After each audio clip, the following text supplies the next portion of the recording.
Pada video berikut aku akan berbagi bagaimana cara entry data atau memasukkan data ke dalam CS Pro. Tetapi sebelumnya aku sarankan teman-teman cek videoku yang membahas tentang bagaimana cara membuat data entry application. Karena sebelum membuat entry data, kita perlu membuat entry data application. Seperti itu.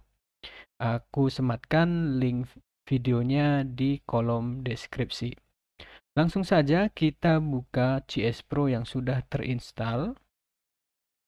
Saya menggunakan CS Pro versi 8.0. Kemudian ketika mengklik, maka akan muncul tampilan layar seperti ini. Seandainya teman-teman baru pertama kali membuat data entry, maka ini akan tidak muncul. Nah, sehingga kita ibaratkan ini masih kosong dan kita pilih other file. Kemudian pilih OK. Kemudian kita akan diarahkan ke data entry application-nya. Ya, kita pilih, kemudian kita pilih open. Kemudian akan muncul tampilan seperti ini. Sekilas kita melihat bahwa di dalam kuesioner ini ada kolom yang bisa kita isi, tetapi ini belum aktif. Untuk editingnya belum aktif. Ya, sampai kepada anggota rumah tangga, kemudian pertanyaan informasi rumah tangga, ini juga masih sistem entry aplikasi. Jadi untuk entry datanya, misalnya kita ingin mengisi kode rumah tangga untuk responden pertama adalah 0001, kemudian usianya sekian, jenis kelaminnya sekian, seperti itu. Nah, caranya adalah silahkan pilih yang traffic light ini, ya, atau run. Kita klik, kemudian akan muncul entry application seperti ini. Seandainya juga kalian belum pernah membuat entry data, maka ini akan kosong, sehingga kalian bisa pilih yang tanda titik 3 ini. Ya, kemudian akan diarahkan ke penyimpanan datanya. Saya ibaratkan ini saya sudah membuatnya, maka kita pilih OK.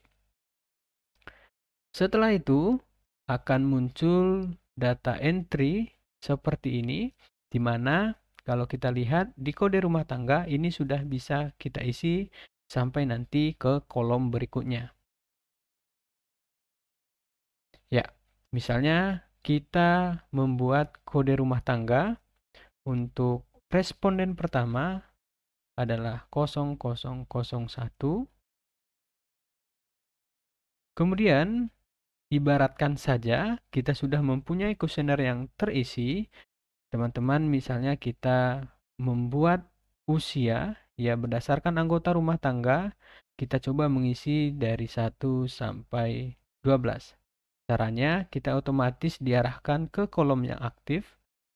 Misalnya untuk usia anggota rumah tangga pertama adalah 35, kemudian dia laki-laki, kemudian dia tamat SD, kemudian dia sudah menikah. Kita pilih 1. Kemudian untuk yang kedua, 34, dia laki-laki, kemudian tamat SMP, kemudian sudah menikah. Selanjutnya juga 33 tahun misalnya, kemudian kita pilih, misalnya dia berjenis kelamin perempuan, kemudian dia tamat SMA, kita pilih 4, kemudian status pernikahannya sudah menikah.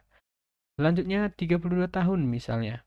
Kita pilih dia laki-laki, kemudian dia tamat SMA, kemudian dia sudah menikah juga. Selanjutnya juga 30 tahun ya. Ini sebagai contoh, silahkan teman-teman menyesuaikan. Kemudian tamat SMA ya. Kemudian dia belum menikah.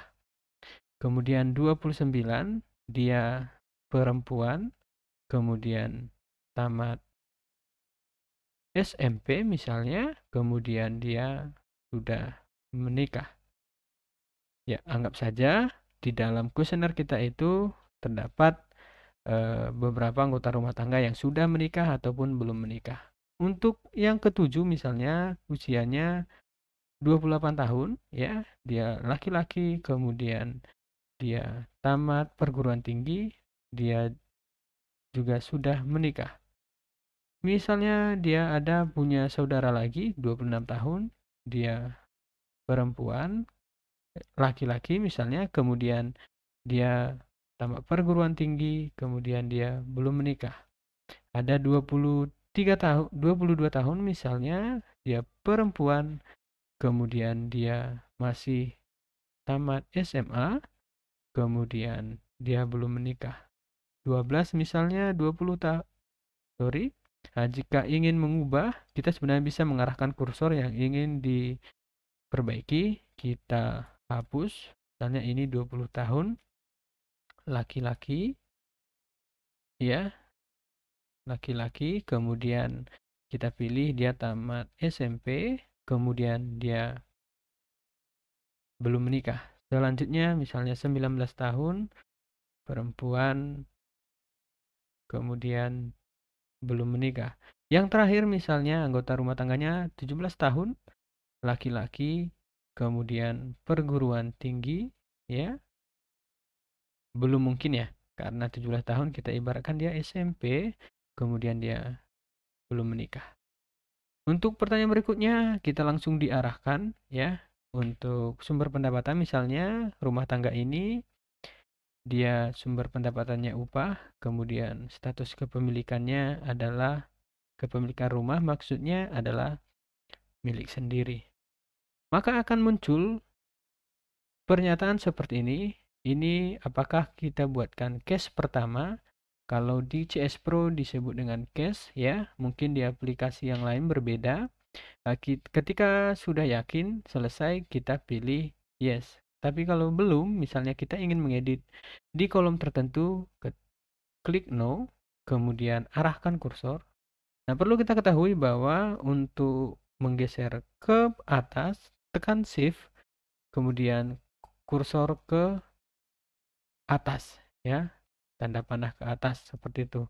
Nah, sebaliknya kalau mau ke bawah, tekan shift, kemudian tanda panah ke bawah.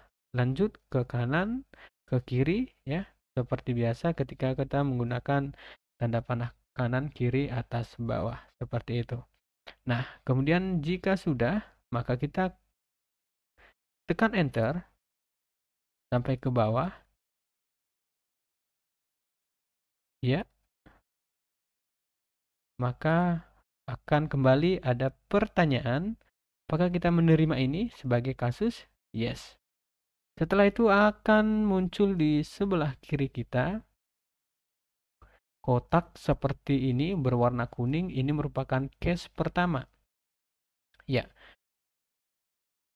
Kemudian kalau teman-teman ingin membuat case kedua atau responden kedua, pilih mode, kemudian add case. Ya, kemudian kalau kalian ingin modifikasi case yang untuk satu tadi, pilih modify case, kemudian ingin memverifikasi, pilih yang bagian ini. Ya. Kemudian kita ingin misalnya memodifikasi case seperti ini. Ya. Seandainya di dalam rumah tangga tersebut hanya ada 7 orang, ya, kita tidak perlu mengisi sampai 12. Ya, caranya adalah ketika ada di angka 7 misalnya, yang terakhir kolom ini tentunya, kalian bisa pilih navigasi, kemudian akan aktif nantinya end group. Ya, akhiri grup bagian ini. Maka kita akan diarahkan kembali kepada informasi rumah tangga grup bagian 2 seperti itu. Demikian caranya untuk membuat entry data aplikasi. Seandainya teman-teman memiliki 100 responden, maka kasusnya atau case-nya akan sampai 100 di bagian kiri ini. Ya, demikian caranya teman-teman. Semoga informasi ini bisa membantu. Jangan lupa subscribe, like, dan share channel ini. Sampai jumpa di video berikutnya. Terima kasih.